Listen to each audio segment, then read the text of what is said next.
Hello friends, we will start with the next chapter, that is chapter 5, Expansion and Consolidation of British Power in India. The imperial history of Britain started with the conquest of Ireland in the 16th century, but was the British conquest accidental or intentional? John Seeley argues that the British came to trade in India and had no desire to acquire territories. The English, it is argued, were unwillingly drawn into the political turmoil created by the Indians themselves and were almost forced to acquire territories. The enormous profit from the trade in the East, notably India, attracted the English traders as it did other Europeans. When did the British period begin in India? Some historians regard the year 1740 as the beginning of the British period. Some see the year 1757, when the British defeated the Nawab of Bengal at Plassey, as the designated date. Still others regard 1761, the year of the Third Battle of Panipat, when the Marathas were defeated by Ahmad Shah Abdali, as the beginning of this phase of Indian history. There were many causes of British success in India. The first one is superior arms, military, and strategy. The firearms used by the English, which included muskets and cannons, were better than the Indian arms both in speed of firing and in range. Then is the better military discipline and regular salary. A regular system of payment of salaries and a strict regime of discipline were the means by which the English company ensured that the officers and the troops were loyal. Then, civil discipline and fair selection system. The company officers and troops were given charge on the basis of their reliability and skill and not on hereditary or caste and clan ties. Then is the brilliant leadership and support of second line leaders. Clive, Warren Hastings, Munro, they displayed rare qualities of leadership. The Indian side too had brilliant leaders like Haidar Ali, Tipu Sultan. Moreover, the Indian leaders were as much fighting against one another as against the British. Then comes the strong financial backup. England was earning fabulous profit from its trade with the rest of the world. This vast amount of resource in money, materials made them profitable. Nationalist pride. The lack of materialistic vision among Indians was also a reason for the success of the British Company. Then, British conquest of Bengal. Alivardi Khan ruled till 1756 and also stopped paying tributes to the Mughal emperor. During a short period between 1757 and 1765, the power gradually got transferred from the Nawab of Bengal to the British. In 1741, Alivardi Khan, the deputy governor of Bihar, killed the Nawab of Bengal in a battle and certified his own position as the new Subedar of Bengal by paying a large sum of money to the Mughal emperor Muhammad Shah. But he died in April 1756 and was succeeded by his grandson Siraj-ud-Dowla, the son of Alivardi's youngest daughter. The arrival of a strong force under the command of Robert Clive at Calcutta from Madras strengthened the English position in Bengal. Clive forged a secret alliance with the traitors of the Nawab, Mir Jafar. Under the deal, Mir Jafar was to be made the Nawab, who in turn would reward the company for its services. So the English victory in the Battle of Plassey was decided before the battle was even fought. After Plassey, the English virtually monopolized the trade and commerce of Bengal. The Battle of Plassey is being regarded as the starting point of British rule in India.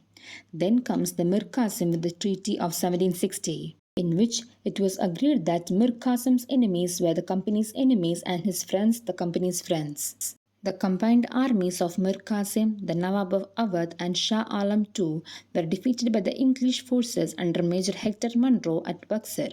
The importance of this battle was that the only Nawab of Bengal but also the Mughal Emperor of India was defeated by the English. The victory made the English a great power. Then comes the Treaty of Allahabad, in which it was signed by the Nawab of Awadh and the other with the Mughal Emperor Shah Alam II. Then comes the dual government in Bengal in the year 1765 to 72. Robert Clive introduced the dual system of government, that is, the rule of the two, the company and the Nawab in Bengal, in which both the Diwani, that is collecting revenues, and Nizamat, that is police and judicial functions, came under the control of the company. The dual system led to an administrative breakdown and provided disasters for the people of Bengal. Neither the company nor the Nawab cared for administration and public welfare. Warren Hastings did away with the dual system in 1772. There were larger resistance from Mysore. Haidar Ali, born in 1721, started his career as a horseman in the Mysore. Though uneducated, he possessed a keen intellect and was a man of great energy and determination.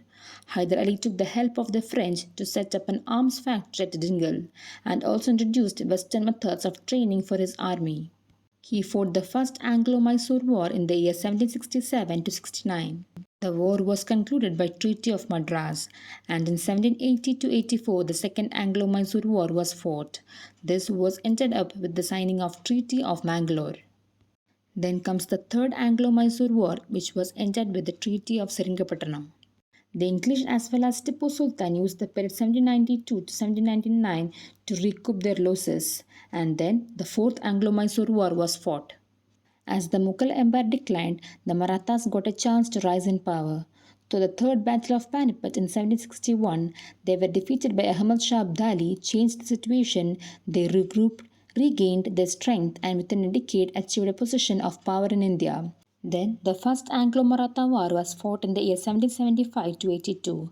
After the death of Madhav Rao in 1772, his brother Narayan Rao succeeded him as the fifth Peshwa. Then, the Treaty of Surat and Purandwar was been signed. Then, the Second Anglo-Maratha War was fought in the year 1803 to 1805. On April 1, the Peshwa brutally murdered the brother of Jashwant Rao, and Treaty of Bassein was been signed. The Third Battle of Anglo-Maratha War was being fought in the year 1817 and 19, which concluded with Treaty of Poona, Treaty of Gwalior, and Treaty of Madasore. There is a question on why the Marathas lost. It's because of inept leadership, defective nature of Maratha state, loose political setup, inferior military system, unstable economic policy, superior English diplomacy and espionage, progressive English outlook. In the year 1770s, a Baloch tribe called Talpuras descended from the hills and settled in the plains of Sindh, which resulted in the conquest of Sindh. The first Anglo-Afghan war fought on the soil of Sindh was never liked by the Amirs of Sindh. The whole of Sindh capitulated within a short time and the Amirs were made captives and banished from Sindh. After the murder of the last Sikh Guru, Guru Gobind Singh, a section of Sikhs revolted against the Mughals during the rule of Bahadur Shah. In 1805, Ranjit Singh acquired Jammu and Amritsar, and thus the political capital and religious capital of Punjab came under the rule of Ranjit Singh. Then they signed a Treaty of Amritsar, and Ranjit Singh was compelled by political compulsions to sign the tripartite treaty with the English. This was followed by the First Anglo-Sikh War in 1845 to 46, which ended with the Treaty of Lahore in March 8, 1846. This was followed by the Second Anglo-Sikh War in 1848 to 49. The then Governor-General of India, Lord Dalhousie, a hardcore expansionist, got the pretext to annex Punjab completely. There were many administrative policies which created an extension of British paramountcy in India. The first one is the policy of ring fence. Introduced by Warren Hastings, followed a policy of ring fence which aimed at creating buffer zones to defend the company's frontiers. Wellesley's policy of subsidiary alliance was in turn extension of the ring fence system. Then the subsidiary alliance, which was used by Lord Wellesley, who was the Governor-General from 1798 to 1805. The allying Indian states ruler was compelled to accept the permanent stationing of a British force within his territory and to pay a subsidy for its maintenance. The first state to fall under this trap was Awadh. The Indian princes who accepted the subsidiary system were the Nizam of Hyderabad, the ruler of Mysore, the Nawab of Awadh, the ruler of Tanjore, etc. Then was the doctrine of lapse. The doctrine stated that the adopted son could be the heir of his foster father's private property, but not the state. It was for the paramount power to decide whether to bestow the state on the adopted son or to annex it. Lord Dalhousie annexed Awadh in 1856 on grounds of misgovernment. There were many relations of British India with the neighbouring countries. The first one is Anglo-Bhutanese relations. In 1865, the Bhutanese were forced to surrender the passes in return for an annual subsidy. It was the surrendered district which became a productive area with tea gardens.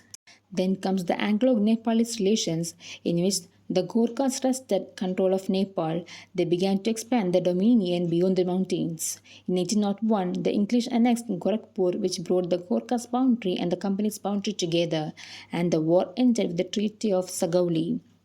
Then comes the Anglo-Burmese relations. In the beginning of the 19th century, Burma was a free country and wanted to expand westward.